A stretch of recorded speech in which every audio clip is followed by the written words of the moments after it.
Wassail, beautiful people.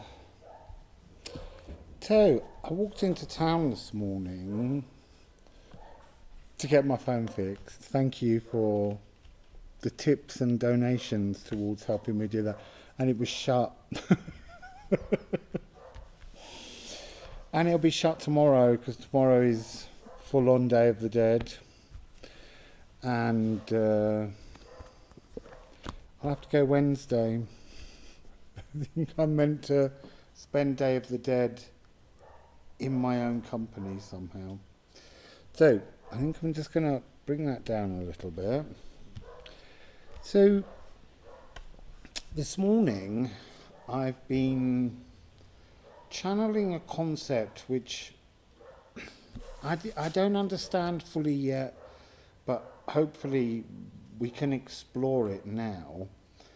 And it's to do with the astral, cleaning up the astral, and it's very linked to nightmares, recurring things that you believe you've already dealt with. It's related to the pandemic. There's lots of very interesting ways in which currently the energy of the cosmos and the earth and the ancestors, because this is very much an ancestral blood song lines frequency, it's bringing up things for us to review that are deeply uncomfortable. And this is not shadow work. This is something else. Maybe it's light work. I did pick up light work as being an energy frequency when I did that personal reading for Corrie, Founders of Light. And I was talking this morning with Reem. I can't type anything on my broken phone, but I can seemingly press the audio button and record messages. So we were having a chat, and this came through again, but it came through with a lot more clarity in relation to Reem's Virgo reading, which I suspect is a collective reading. So maybe you should all go and have a look at that reading. It's beautiful. So while I was talking with Reem, I shuffled some cards because I kept hearing the words clean up the astral. And so what did that mean? Well, it came in kind of pairs. We have the Taming of the Wind and the Jaguar. I've just held these out because I'd like you to actually see them. There's something about the Jaguar that has an impatience to it. It's like, what's been keeping you? And you're kind of taming ancestral karma. And karma's something that I'm not sure how I feel about it. Because in Norse mythology, there is no such thing as karma. You're born with a destiny. And yet I keep seeing layer upon layer. It's like going into the fabric shops at the moment, trying to find a poncho and trying to select the right poncho. They don't have one. So my brain is thinking what I need to do is select a blanket and make my own poncho. And that is very much a metaphor for karma.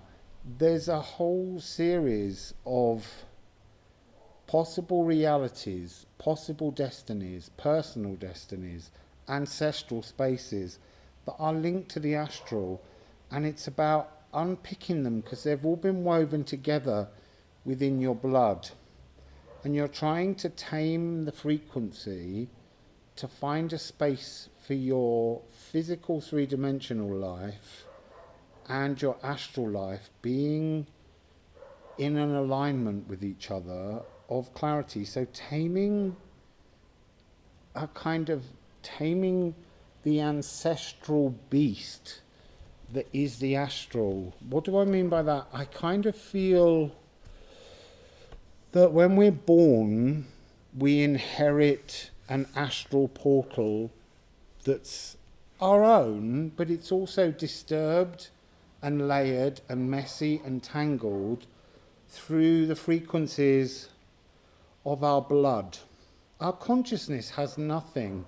Our consciousness comes in clean and pure, but it weaves its way into the DNA as we grow from a fetus, from a single cell to a fetus into a child that is born, and that distorts our frequency.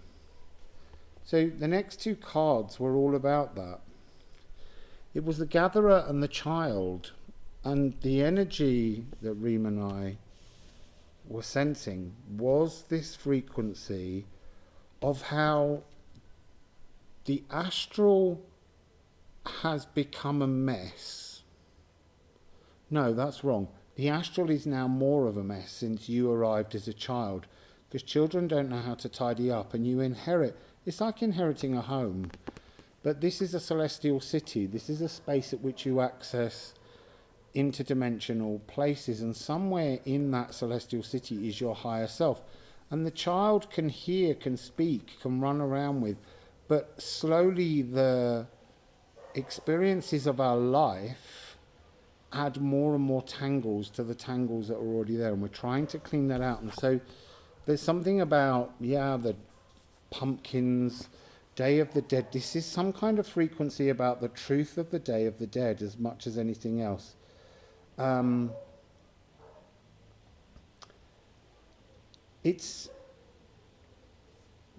been talking about Day of the Dead as being a celebration of life, and yes, that's true, and we can do that in the 3D world, but somehow most people at the moment are having nightmares and traumas in the astral, and there's something about, like, the astral's so chock-a-block, it's so distorted with things that you've dealt with in life but have never dealt with on the astral, because when we have nightmares, when these things come up for us to recognize, we're frightened by them and we move away from them, we wake up from them and we try not to think about them again. And that's what we have to do. We have to clean up the astral. And there's something, the word cankerous, about the entire space. It's webbed. It's like a labyrinth. There are so many threads of life stories, blood stories, of ancestral stories, but they're not your stories.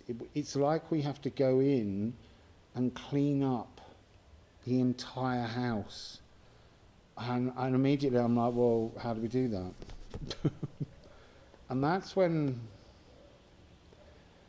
the cards of beloved elven light came out.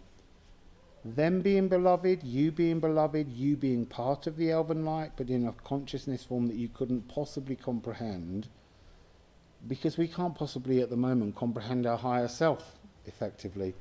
So the idea of going higher to a realm where we also exist as a pure collective love frequency is nigh on impossible in the physical world. And we're not meant to, we're meant to be dealing with the physical world. And it's brought up that dilemma of the notion of endless shadow work, which I don't believe in. I believe we are here to live life.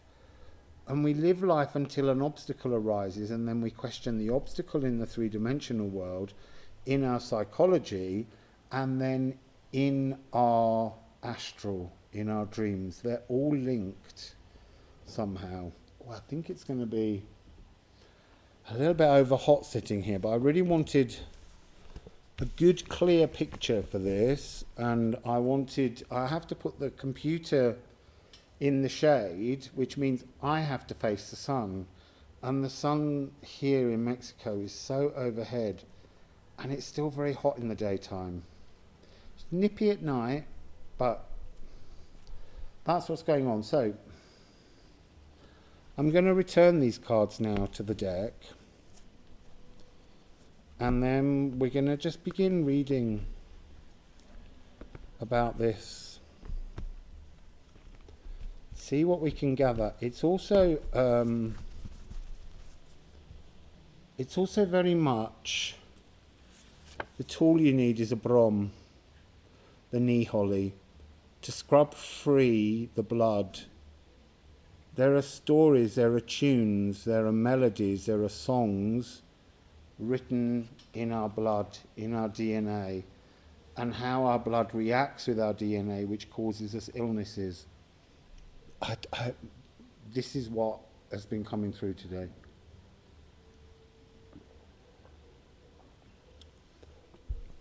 Cleaning up the astral. And somehow it is deeply linked to the eclipse tunnel, the Janus Neptunus. But at the moment I don't know how for that either. This is merely us digging in with the first idea of something that we need to work on. And it will come up again, and it will bring new solutions, possibilities. At the moment, it's just Spirit giving me a first glimpse, and it was very much my brother who came this morning, because today is not the official Day of the Dead, but it's the 1st of November, the Day of the Dead, when they celebrate the loss of young people, young lives. And my brother was 23, but that seems a young age to die before finding yourself. So he came into my mind, I was very aware of him, and I said, let me just have my coffee and wake up, and then I'll go and get some cards and I'll have a chat with you. He just sent the most enormous fly that kept doing this at my head. So I went, all right. So I got the cards. And it was while I was communicating with him that Reem called, and we had that discussion.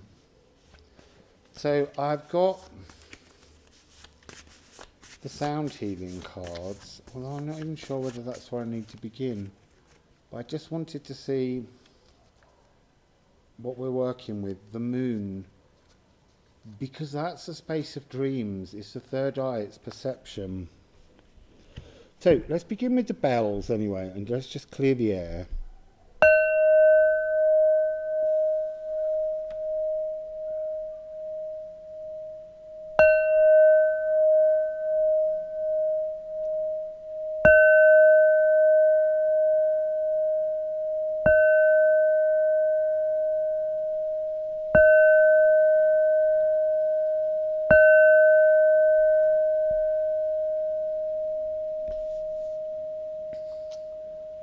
The first two were shocking, like waking from a nightmare. And then I was told to strike from the other side, and it softened. It moved away from us, and then it became stable. So it's definitely about looking at nightmares, looking at things that you think you've dealt with, that suddenly rise up again, and you're like, I thought I dealt with this. Yeah, you did. You dealt with it here on the earth, here in your third eye, your mind, but you didn't connect it through the crown to the astral and clear it out in the astral. It's like the astral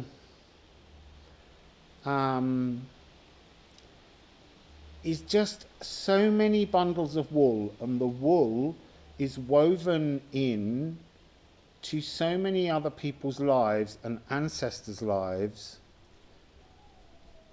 and somehow we've got to go in and be the librarians and tidy up and catalogue and neaten and unpick and unravel. It's like taking an old woolen jumper and thinking, I'm going to take that apart because I never wear it. So you pull the whole thing apart, it gets bound back up into a new ball of wool, and then it can be placed on a shelf until you're ready to use it to make something else. And that's almost what these ancestral songlines are. They're things that we don't really need them necessarily in our lives. They're often difficult energies that were of their time, and yet they're playing out in our mind. We're tripping over them because everything's so tangled. And they're the fear triggers, because they were the energies of fear that your ancestors couldn't move past. So let's begin. Crow on the bottom. Let's begin with the shamanic oracle. And let's just see What comes through? It's so hot sitting here. But I love the sun. What messages do you have, please, ancestors? Barry, Mum, Dad, anyone who's here, nans, grandfathers, great-grandparents, ancestors unknown, soul retrieval. And this is 13 frequency. The crow was 13 frequency. I really told myself I wasn't going to say 13 frequency today.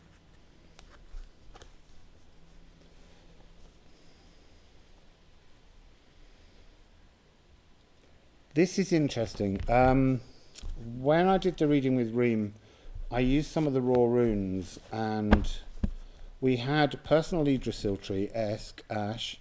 We had Needle, the portal, the personal portal that we all have to go through. We had Flursa, the original blood story that's still coursing through your veins. Then we had Hod, to not be able to see something. We had Swelgeness, the past. And then we had Theo, which is about being hemmed in by you see, it is wealth, it is status. Maybe it's the status part, being hemmed in by expectation. Expectation that's not your own, but somehow comes out in your energy frequency. So we're looking at cleaning the astral is a soul retrieval thing. So somehow within the astral, when you dream, you go to a celestial city, and that celestial city contains like an inherited house, and that house has been lived in by many ancestors because it's been the physical bloodlines portal to another space. And it's a city.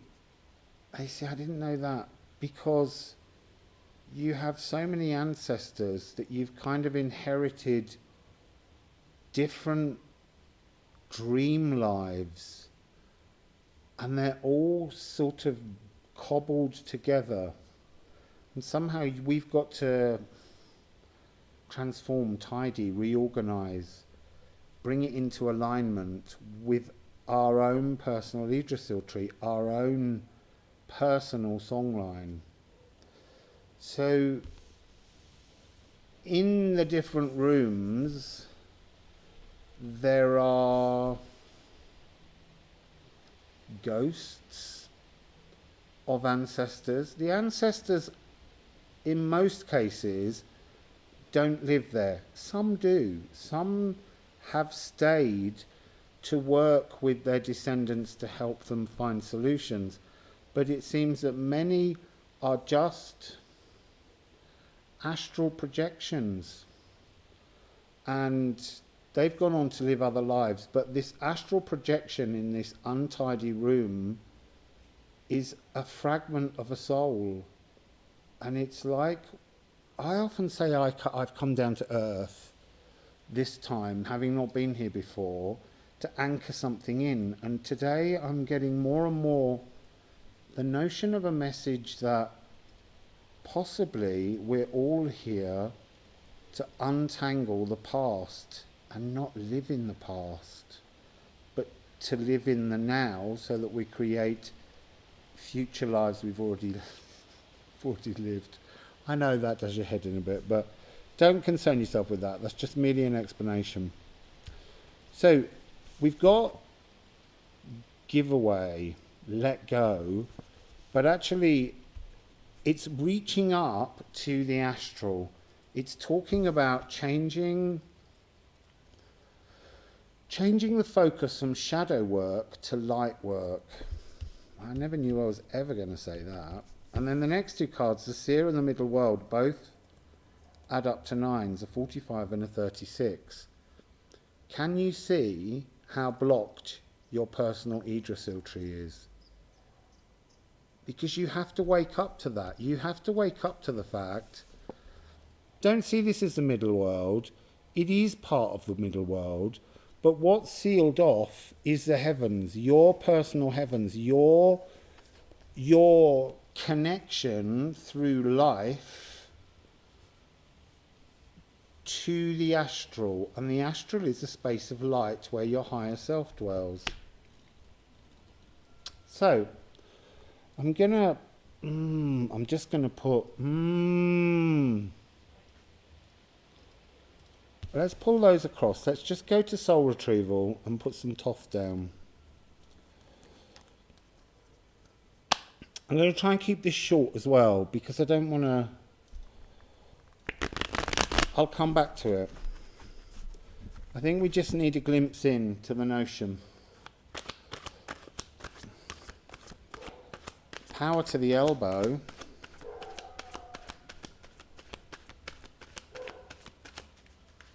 Right, soul retrieval. Where is the soul trapped? In its own personal palace of power. So I was caught in one of these for nearly 2 years.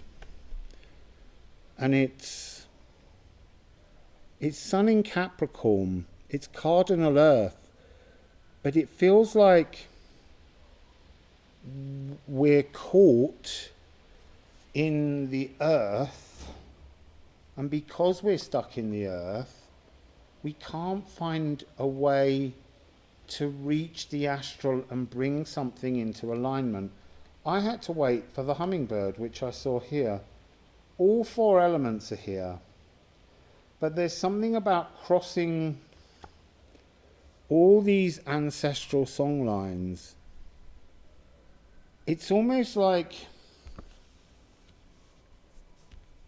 going in your dreams and having a dream that's not yours.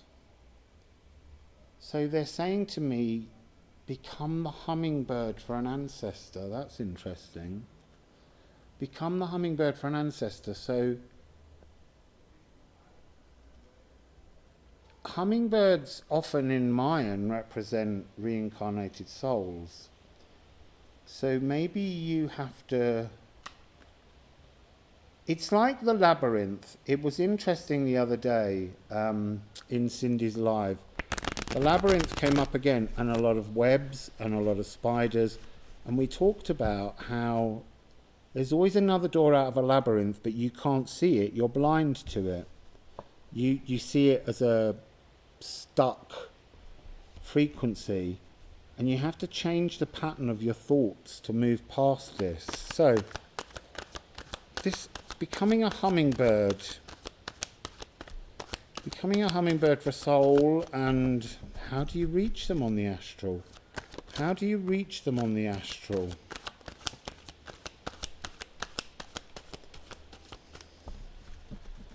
How do you reach them on the astral?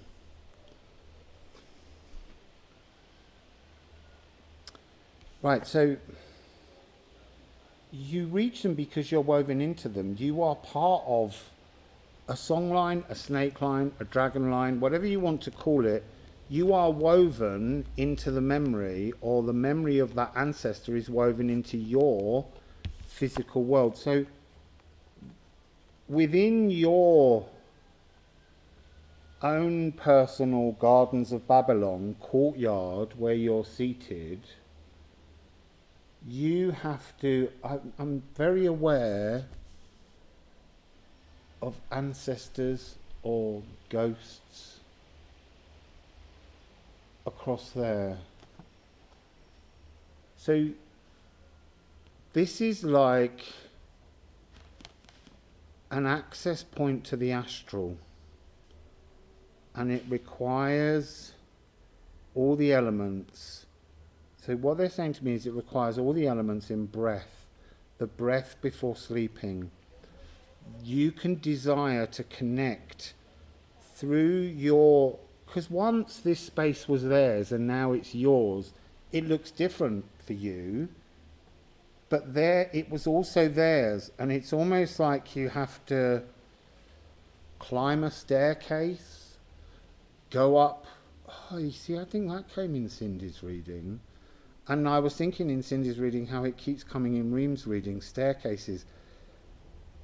Go to another level. It's like, I don't watch Star Trek very often. Sorry to anyone that loves it. I used to enjoy it. But they used to play that layered chess. And that's what the different tapestries of each ancestor's life and your own and all the other dimensions are like. They're just a layer up and there's threads that join them. So the threads are like staircases. We say staircases here so that you can visualize getting there. But if you want, you can just pull their energy towards you and allow their astral portal to come down, because it's in your blood. And this is again, this is expansive Jupiter inside Capricorn. These are two Capricorn energies. Capricorn's got this alignment on the 8th of November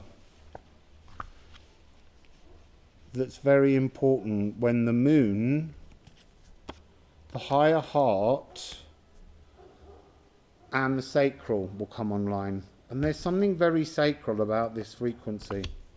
So the other card we have with this is a co-creation with them, not with spirit, with them. You're married to them, you're tied to them, your blood links you to them, but it's time to divorce them. That's what I'm hearing. It's time to divorce the ancestors. Not in a wrong way. The ancestors' soul fragment is caught in the webs of their descendants. And we need to unhook it, untangle it, remove it. So we need to divorce our ancestors one at a time, to free them, to let them go. I mean, you know, my parents, my brother, they're physically around now. They haven't moved on to other lives yet, but much older ancestors who I have no memory of, but whose stories course through my veins and are in my DNA, they've moved on to other lives. They may have even been my mother now. They may have been a sibling in the past. All of these energies are interlinked, but we've got to unweave all the tangles.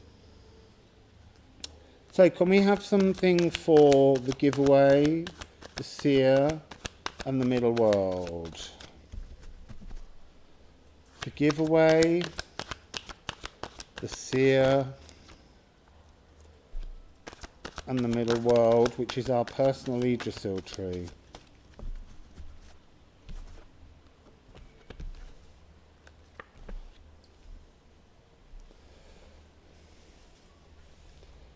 So,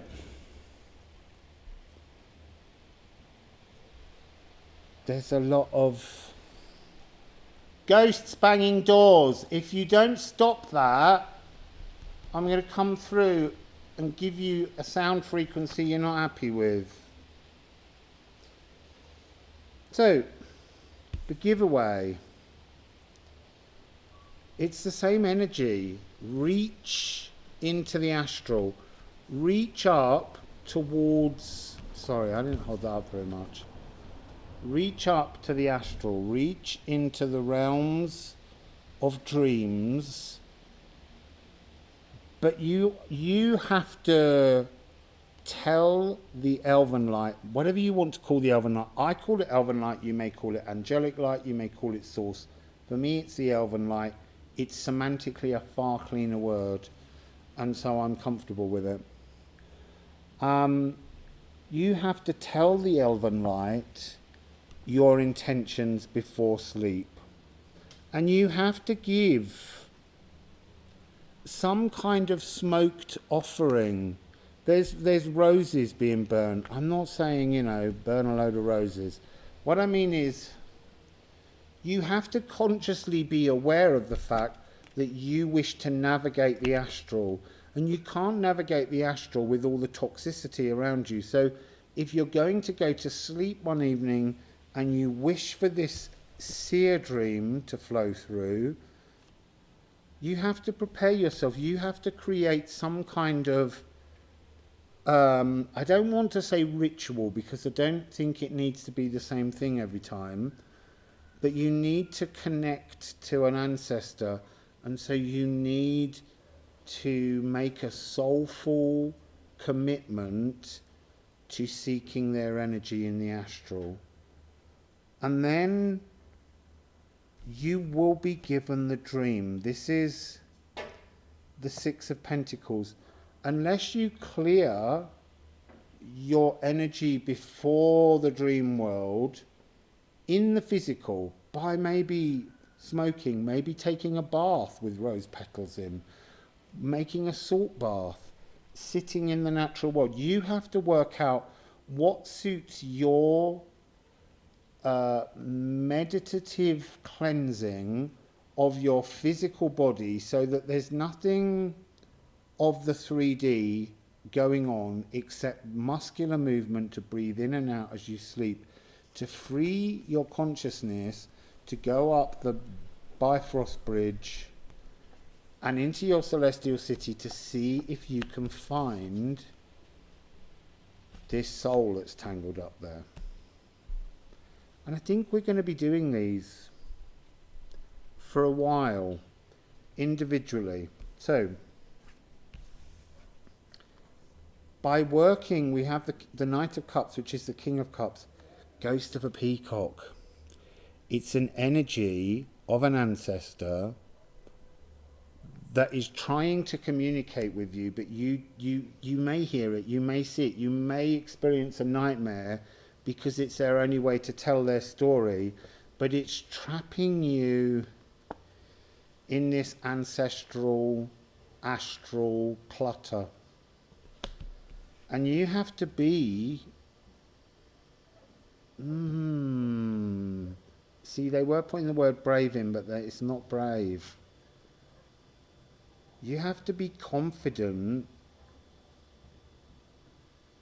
to get on a white horse, but you're the winged thing. It's not a Pegasus. It's about riding the energy of freedom. Riding the energy of freedom, offering love, offering them love to create a separation, to free their soul fragment. It's a really fascinating energy. So, as I said, I don't want to make this too long, so I'm just going to add, I'm going to pull those away, going to add a couple more Shamanic Oracle and then some Raw Runes, because I do like to get the Raw Runes in on things because they tell such beautiful stories. Jaguar and the Andean Cross, that's kind of the karma of Elven light once it's purified. So can we have please the last little bit of this message to help people just to grasp this concept before we really later dig into it. Can we please have some cards to help grasp this concept? So we have the moon. Again, it's just a reference to the emotions of dreams. And we have the Earth Keeper. It's another 9. These are very divine energies. The moon's 37, which is a completion and a new beginning. But there's something about cycles of time and dimensions. The Earth Keeper is very much coming across as the energy in Reem's reading about Virgo. This deep portal. It feels like each time you can clean up some aspect of the astral, you get another key for deeper into the levels of the earth, where it's like the Earth's grip energy, that energy of all the molecules of ancestors have returned to Earth, but sometimes, somehow, aspects of their soul are also caught in there. So can we have a bit more of an explanation? This is so new to me that I don't even know what to think of it myself. I'll watch this video back and have a good think and see how we can explore this theme later, because it's clearly going to keep returning. That's a lot of cards. But I'm just going to take it.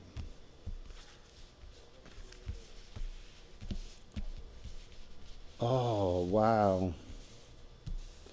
It's about the mirroring of energies in the astral that mirror energies in the physical. So I said earlier that when I did the reading, I had Flursa, the origins of a blood story, a first ancestor that experienced something so difficult that they were never able to fix it. And then I said, well, I had Needle, and Needle has returned. And Needle is the personal portals that we all have to go through to change our personal Yggdrasil trees.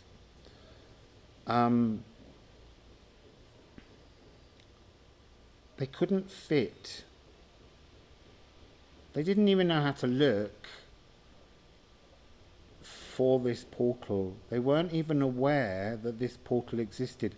And I'm being shown this as a brooch, a rosette pinned to them, something that they couldn't wash clean. It's a bit Lady Macbeth, out damn spot out, I say, that she sees the spot of blood that's not really there. But this is there.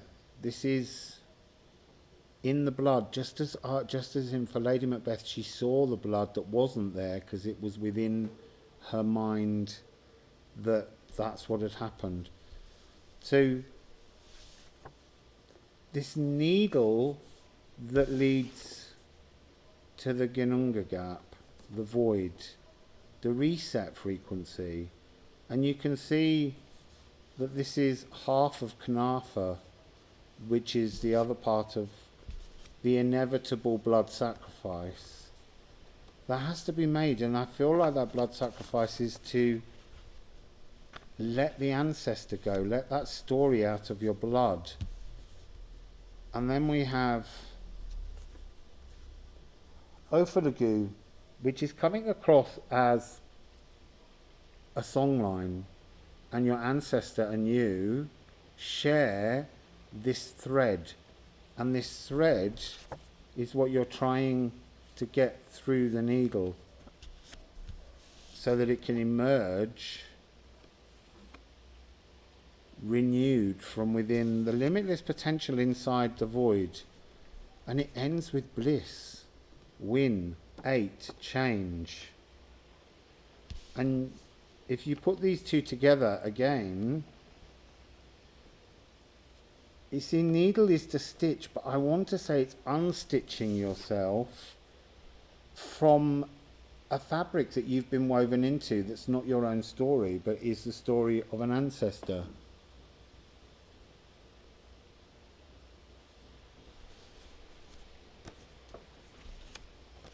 Unweaving, untangling blood songlines in the astral, cleaning up the astral.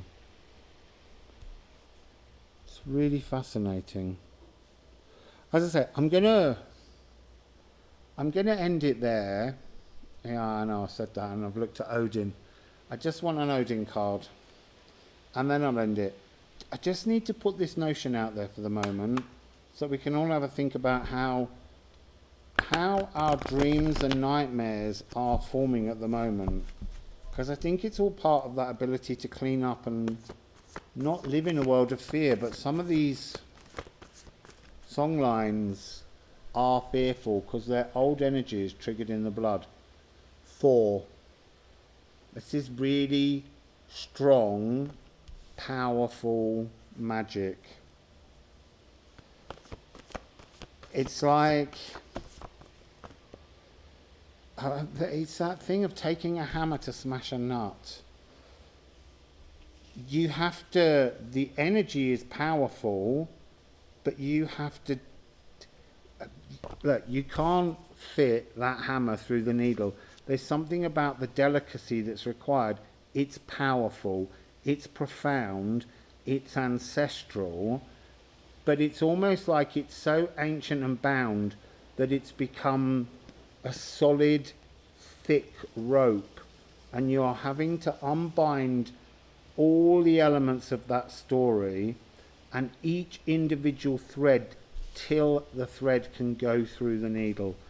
You're slimming down the story, the bloodline, so that you can come through. Otherwise, what we've done in the past is we've smashed that physical nut and we think we've dealt with it, and yet the weight of the hammer is still there. And they're saying, because the raid came out, it's a graceful journey. It's a ballet. It's emotional. So Thor, in Thor's youth, Thor would just bust in with his hammer and smash everything open. It's about learning to tread more delicately, to kind of dance lightly in the astral, to seek these stories somehow. Okay, so it's very, very hot here. I'm going to say wassail to you all, and I'll see you all hopefully tomorrow. I'm going to go into town and see what Day of the Dead's got going for it. And then maybe there'll be a little bit more on this, because I feel like it's being fed by Day of the Dead. That's my little poem. Okay, so I need to move those cards, lift up the t-shirt so that I can press wassail, everybody. Bye.